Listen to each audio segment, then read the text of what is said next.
the calamities and the trials and tribulations and the pain and the suffering and the anguish and the grief that every one of us faces throughout our lives.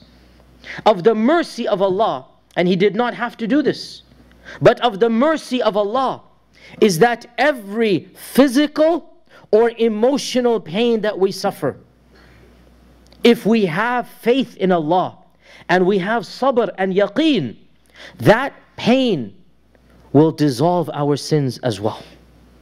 As our Prophet ﷺ said, no servant of Allah is afflicted with ham or gham, nasab or ta'ab.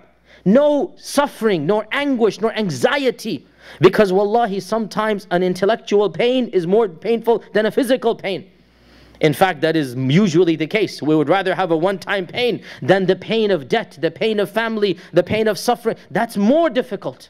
And our Prophet ﷺ said, never is an abd afflicted with any anxiety, any pain, any anguish, any grief, except that Allah will make that pain and anxiety and grief a kafara for his sins.